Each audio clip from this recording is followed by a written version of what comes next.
would like to do something else or share something else. But it is clear right now, you know, through the information that has come throughout the several months, and we are adding to the letter, by the way, a 2-page document that is a summary summary of the things that have come out to light on this issue during the last year or so. But one thing that is clear is that there was an intentionality in separating the children from the parents or guardians as a way to deter migration. That is now a fact. It's not my opinion or anybody's opinion. On top of that, because there was this intentionality, there was no tracking system in place, because there was never an intention of returning these kids to their appropriate parents or guardians, right? So right now, there is no tracking system, there is no way to identify where the kids are located. There may be more children in prison than, you know, they already said there were. And of course, the Office of Refugee Resettlement is saying, hey, we don't have enough funds, we don't have enough agents to do this task. So among the things that we are asking here in this letter is, first of all, that policy is inhumane, is a crime against humanity, and should be terminated at once, number one. Second, that enough resources should be allocated so the kids that are already in captivity can be identified, can be located, and can be returned to their parents, okay? And there are other things that we are mentioning as well, but I would say those are the two main demands. We really appreciate that Representative Latta has said, hey, this is not... We got a phone right now? No. Yeah. Oh my gosh. Yeah, I think maybe.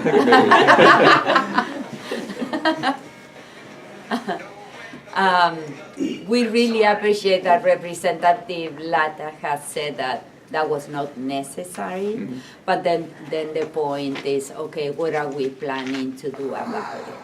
So at the end of the letter, we are asking formally for a meeting with him, face-to-face meeting, and we are saying, you know, we humbly offer our help and our assistance to find solutions to this issue. Okay, so that's basically what I would like to say, and then with that, I would like to open to others who might want to. Should we just start to go around the room? How's that work? So one of the points I want to talk about is, she talked about that this was an intentional policy, and many members of the GOP have talked about it. It's been extensively quoted. It's pretty clear that this was meant as a deterrent. But the reality is, number one, illegal border crossings are already at like a 20-year low. They're really low. The people who are arriving at the border, the vast numbers of them, you're talking about asylum seekers, and you're talking about people who are following U.S. law and international law.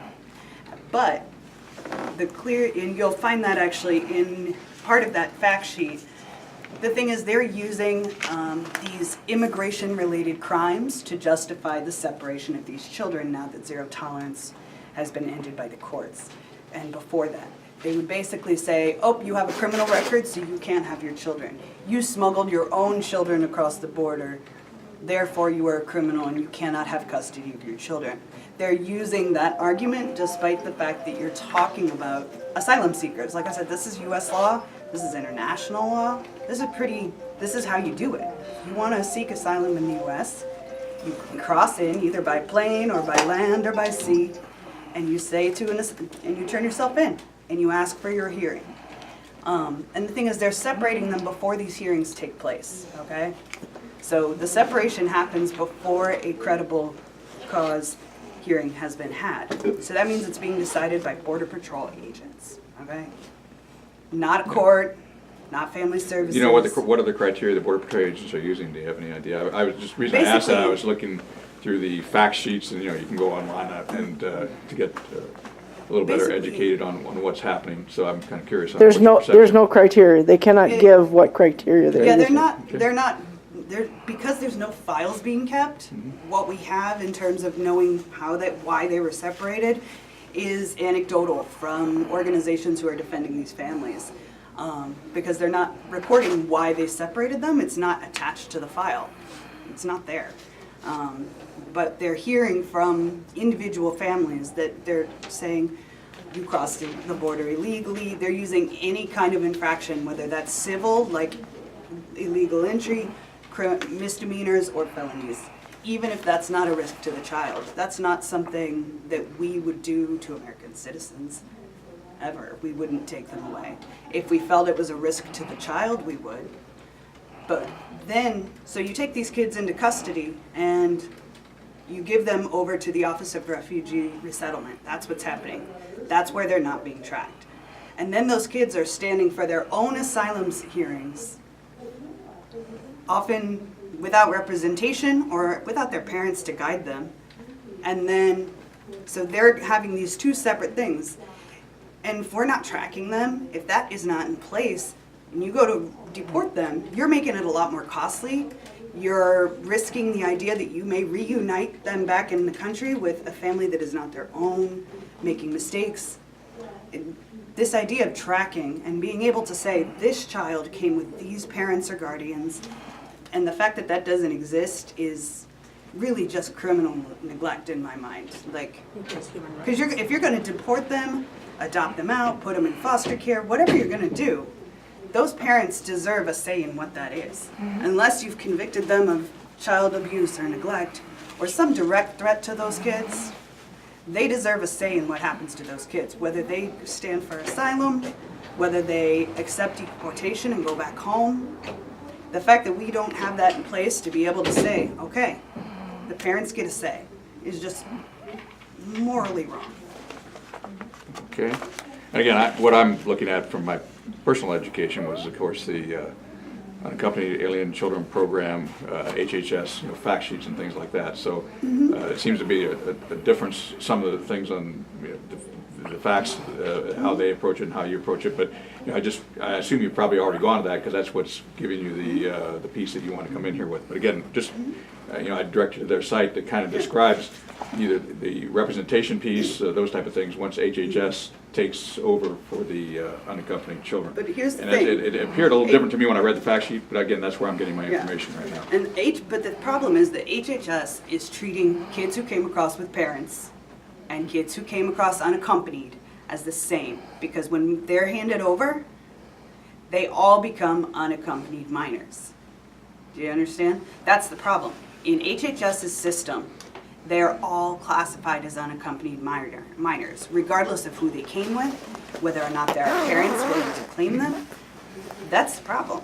That's where this disconnect is created, is that there is no, they come to them, and as far as they're concerned, they might as well have arrived entirely alone. So that's one of your concerns you'd like me to relay to Congressman Latta, that they're being Yeah. treated the same whether they came over there or came with parents. Okay. That needs to be factored in, and the parents need to be, at minimum, even if they're considered a threat, at minimum, they need to know where the child went. They have a right to that. That's parental rights basics. Like, they have a right to know, this agency has custody. If you want to appeal that custody, this is who you need to go to. And if you want to know where your kid is, if you're being deported and you want to go home, that's who you talk to get it. But they don't know that. They're not getting that information. Okay.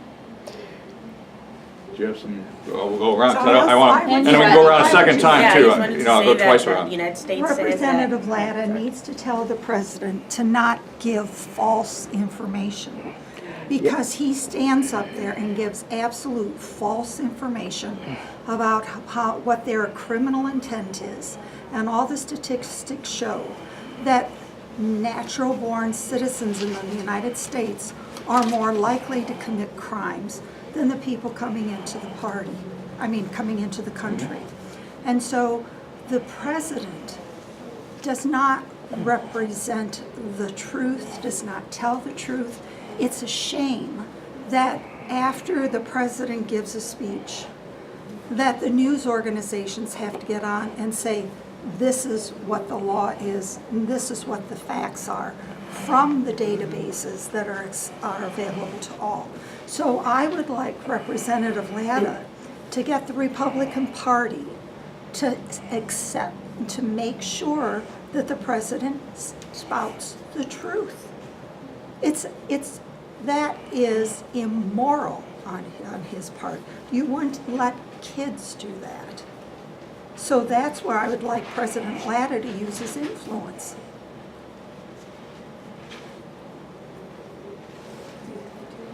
Do you have any comments? Or I just wanted to support the cause that we're here to stop separation on the border. I feel like it's just a crime against humanity, having kids separated from their parents, and I don't think that any first world country should do that to anybody, even if it's not their own citizens. When you highlighted the change, and you're much more up on the changes that have taken place since the summertime that was going on, and again, I think you've seen that Congress, a lot of things in better ways, and it's voted on bills that came up at the time, just to avoid that separation, which I don't think they passed, because they also had other things tied into them. So whenever there's something tied in, there's going to be people objecting. But at least it shows he went on record as that's not the way to solve the problem there. So just to see where that thing was going. And what else? Jot down. 'Cause I'm jotting as fast as I can. My hands are scratching. A little hard to read for myself even. Yeah, I have 2 small kids, and just the thought of not knowing where my kids are and not knowing if they're eating, or that's for me would be torture. And I think the Republican Party is a party that defends the Christian values. So the fact of making little kids pay for the mistakes, we can call it mistakes, they can be mistakes or not, of the parents, for me is against Christian values.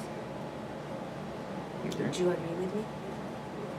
I'm listening. I don't tend to agree with anybody or make a okay. statement, because what I'm really here for is to get all your input Yeah. and take your comments. And So then relate, because the point is, I want to get these back to Congress. Also, the fact that the politics that the government right now is taking against workers from Latin America crossing the border is against the economic, basically the United States needs people from other countries working here.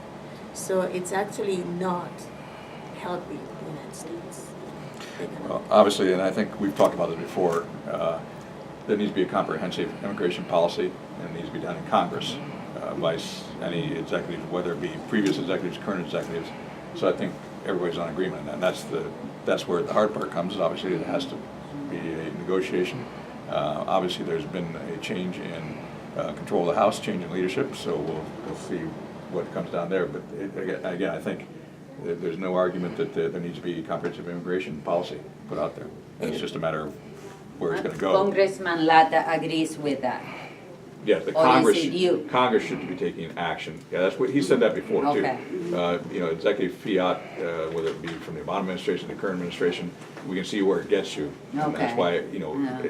we're a nation of law, and that's what's important to have in there that guides the overarching policy. Now the problem is how one person sees what it should be and how another person says Right, sees it should be. That's right. where That's the it. rub comes, but that's where the policy of government is a slow process, but it's a process that tends to work over time, so we'll watch that.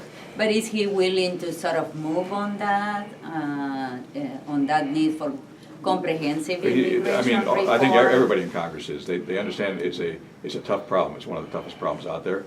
I don't know anybody that, and again, this is from me reading, this is me speaking now. I don't think there's anybody out there that doesn't want to go ahead and get a policy in place. It's just a hard one to do because there's going to be a lot of disagreement on various issues. So that's the hard part. But it will finally put to bed again in law what we're going to do as a country. So I think it's important to go through Congress and have them do it. So I think we've talked about that before, and that's just that even though there may be some disagreements overall on outlook and policy, the idea that we need to sit down and discuss it in Congress is important. But really the actions of Congress have been It's shameful. Because, I mean, we haven't had immigration reform since Reagan. You know, it's just crazy if you think about it. And it has been kind of, oh, now the Republicans control the House, so we can't do anything. Oh, now it's the Democrat controlling the House, so we can't do anything. And the reality is that apparently, for somebody who's looking at it, really nobody has the political will to do it. And what you are doing is exploiting workers. 11 million workers in the United States are undocumented. 11 million people. Most of them young workers. This economy needs those workers. They are filling jobs that nobody else wants to do in this country. And still, nobody said, well, hey, we know we need these workers already because, I mean, we have years and years of data that is proving that. Let's treat them like human beings. Let's give them the right to work legally. Let's give them the legal residency to those who are here at least. Nobody is moving on that. And that's a shame. That's called exploitation of human beings. That, I mean, more clear than water. It's interesting what you said because I was just reading through some things and the point would be, I went to the HHS website because I was concerned about the details of what's been happening so I could be at least, aware of some of the concerns you had. And that's why, again, I would direct you back there too. You may say, well, that's just the government talking. But, it's talked for over 20 years, both Democrat and Republican administrations applied uneven immigration policies that puts us in the current situation. That's kind of what you were just saying, and then you went on further to go on that. But so I was just looking to see where, the things that we've been talking about, and that would be Congressman Latta's position. For 20 years, things haven't been getting done. So, that's what I'm talking. But, and you said, you don't believe it's necessary to separate children out of the border, and that obviously brought it to a greater focus this year when that was going on. I want to make a point about this morning, the senator from Oregon who was in the budget considerations that were finally passed into the President Trump, that it was brought up about family separation. And there wasn't one Republican senator who would take a stand on that. Not one single senator from the Republican Party would do anything about family separation. So those family separations, even though they were supposed to stop, are still going on. And that's today's news. So I think in terms of what Representative Latta needs to do, is I don't want to see something in a private letter to our group. I want to see Representative Latta make a 1-minute speech. Those are all open to every representative. 1-minute speech on the floor of the House of Representatives. I want a public stance by Representative Latta on family separation. Okay. And that Looks like policy. you have something there I too. want him to talk with the ACLU. Thankfully, the ACLU is taking action to try and make this a more humane situation. And he needs to consult with them because they've been looking at this issue for some time firsthand. I would like Representative Latta to go down to the various places where these people and these children are being separated and held, and just see what he thinks, if he would have wanted his 2 daughters to be separated the way that these children are. And that's all. Just be humane and moral. Anything else? Yeah, I think Donald Trump is worried about money. This decision is not even intelligent from the financial point of view because keeping children in jail is going to cause problems in the future, like psychological problems. These kids probably are going to have problems adjusting to society, and the American taxpayers are going to have to pay for that instead of creating a good environment where they can learn, where they can learn jobs and have a future, then they're gonna be in jail. It's gonna cause traumas on kids. Simply, like, I agree with her from the moral point of view, but I don't even think that he's worried about the moral point of view. Many people in the Republican Party are. I don't think Donald Trump is worried about that. He's worried about money. From the financial point of view, that's not intelligent in the future. But I want to make another point about that. You know, actually, you know what, I'm going to have to ask you to turn the camera off for a minute, because I actually